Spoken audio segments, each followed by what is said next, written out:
Terlanjur menikmati. Part 3. Pagi itu, aku terjaga karena sinar mentari yang sudah tinggi menyinari kedua mataku. Sayang, kamu nyenyak sekali tidurnya. Sampai nggak tahu kalau aku pulang, ucap suamiku. Aku tersenyum getir, kemudian berusaha mengingat apa yang terjadi semalam. Apakah yang terjadi hanyalah mimpi? Namun, aku menyadari bahwa aku tidak bermimpi saat aku melihat baju tidurku yang masih sama. Maaf ya sayang, ucapku. Mas Abram yang sudah siap pergi ke kantor itu pun segera keluar dari kamar. Aku yang masih berada di atas ranjang kemudian menyusulnya. Aku menemani suamiku sarapan, hal yang sebenarnya jarang aku lakukan. Bahkan sebelumnya aku tidak berani keluar kamar menggunakan pakaian tidur seperti ini. Namun, entah mengapa aku merasa lebih berani dan nyaman dengan keadaanku saat ini. Aku tak peduli meskipun ada Panji berlalu lalang di hadapanku dan Mas Abram. Pria itu sesekali mencuri pandang, bahkan memberikan kedipan untukku hingga aku merasa salah tingkah setiap kali ia melakukan hal tersebut. Namun, aku harus bisa menahan diri karena masih ada Mas Abram di hadapanku. Hari ini kamu ada acara kemana? Tanya Mas Abram. Aku menggeleng. Nggak kemana-mana Mas, kenapa? Tanyaku. Nggak kok, cuma nanya aja.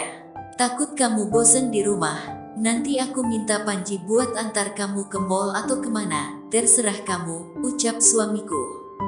Aku melirik ke arah Panji yang tersenyum penuh arti, lihat nanti aja lah Mas, aku juga masih capek kemarin dari rumah ibu. Tak mungkin rasanya aku langsung menerima tawaran dari Mas Abram. Setidaknya aku harus bersikap elegan, meskipun hatiku tertawa penuh kemenangan. Sejak hari itu, aku semakin sering melakukan hubungan terlarang dengan Panji.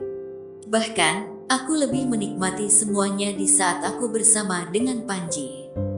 Usia Panji yang jauh lebih muda dibandingkan Mas Abram tentu saja menjadi salah satu alasanku memilih Panji dalam urusan nafkah batin. Meskipun terkadang, ada perasaan bersalah yang menaungi hatiku. Mas Abram begitu baik padaku, ia selalu memberikan apa yang aku mau. Bahkan terkadang, tanpa aku minta pun Mas Abram selalu memberikannya. Kini, aku seolah terjebak dalam permainan yang sudah aku buat sendiri. Aku tak mungkin mundur karena aku sudah terlanjur menikmati hubungan dengan Panji. Namun, aku juga takut jika Mas Abram tahu dan ia akan menceraikan aku. Bagaimana orang tuaku akan menerimaku setelah mereka tahu kelakuanku selama ini? Ada rasa ingin berhenti dan mengakhiri semua ini. Namun, kepuasan batin yang tak pernah aku dapatkan dari Mas Abram selalu saja menuntunku kembali pada Panji. Pagi ini, seperti biasa aku menemani Mas Abram sarapan.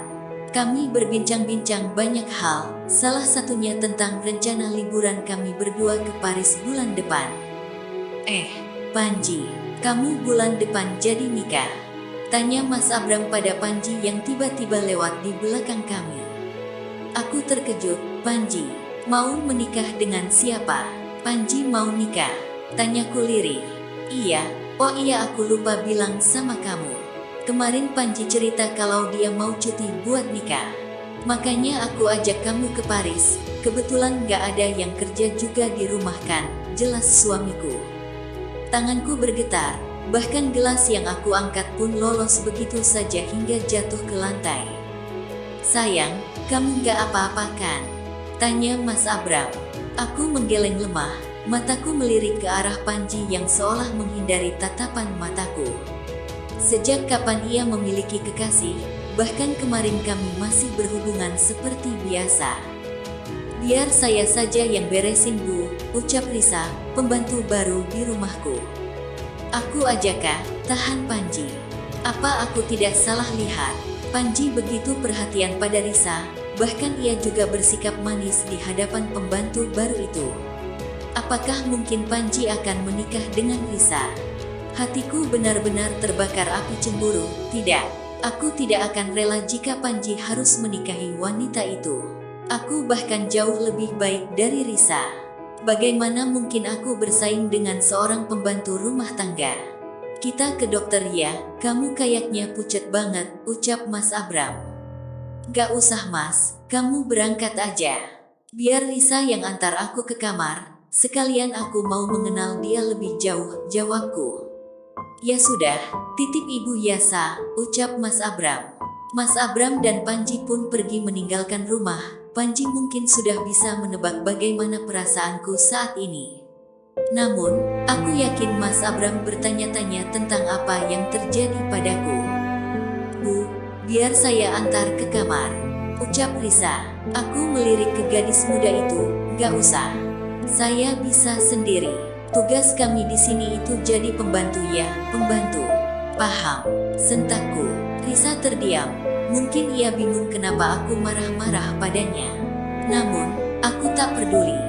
Sebelum hari pernikahan itu terjadi, akan aku buat kalian berpisah. Novel ini sudah tamat di KBMR. Judul, Terlanjur Menikmati. Penulis, Aksara Lara.